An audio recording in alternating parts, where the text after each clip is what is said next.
Call Ruth Maguire to be followed by Neil Findlay. Presiding Officer, if I could start by joining my colleague Rona Mackay and associating myself with Liam MacArthur's comments around through care. I think unless we can get that right for predominantly men leaving prison, then we're setting them up to fail and it's not going to help anybody. Violence is a complex issue which comes in many forms, beyond the obvious health problems that result from violence. Beyond the psychological trauma and the physical injuries, violent behaviour in itself is an epidemic which spreads from person to person. To break cycles of violence and reduce the harm done to individuals, their families and communities, we must tackle the causes and not just the symptoms of violence.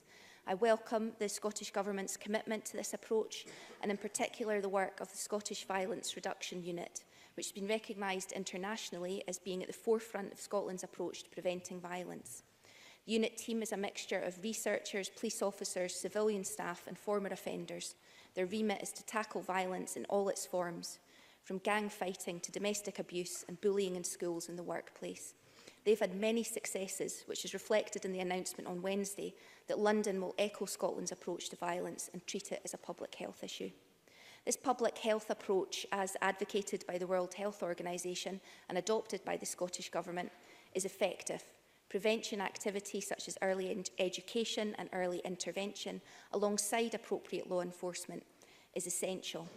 Crime in Scotland has decreased and most people feel safe in our communities. However, I think that in celebrating successes in tackling violence and crime, we also have a duty to hear and act on some of the less comfortable facts. John Carnahan tells us that crime figures are only a small measure, and not a great one at that, of levels of violence. In Scotland, we found only 1/3 to 1/2 of people in accident and emergency as a result of violence report it to the police. The ones which hadn't reported to us had resolved to deal with the matter themselves, which led to more violence. With that in mind, I'd like to pick up on a particular strand of work from the Scottish Violence Reduction Unit, which is based in hospitals.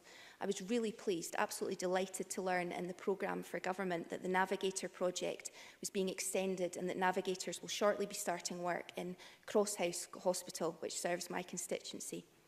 The aim of the Navigator project is to break the cycle of violence for the individual and ease the pressure that violence places on the NHS.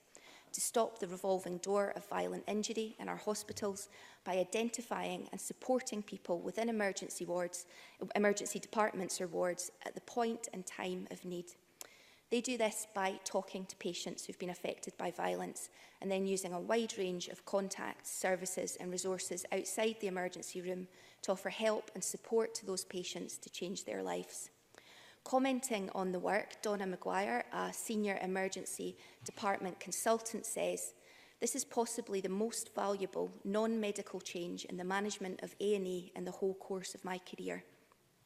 I think for inner city hospitals, this should be a standard means of engaging with the homeless and disenfranchised people that we have coming to our departments. The reason I say this is because the current mechanisms are failing or the people are not engaging with them, whereas here we're getting the navigators catching people at a time when they're amenable to some intervention."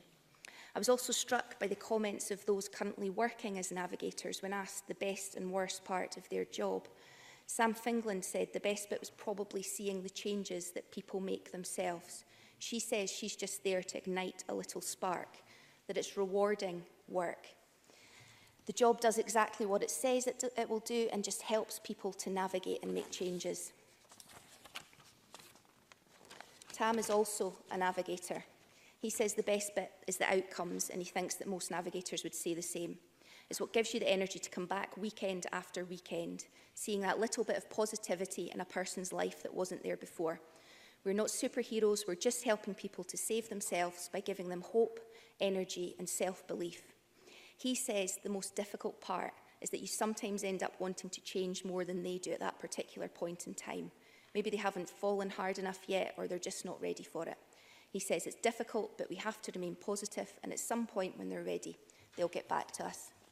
Presiding Officer, I said in opening that violence is a complex issue, and it is, but it's not inevitable, and tackling it is all of our business. I'd like to commend all of those involved in that really important work, particularly those on the front line who are kindly, compassionately and tenaciously refusing to give up on those that society finds all too easy to ignore. I'd say to them, keep up the good work and never ever stop challenging and pushing those of us who could be described as being in the most corrosive gangs of all.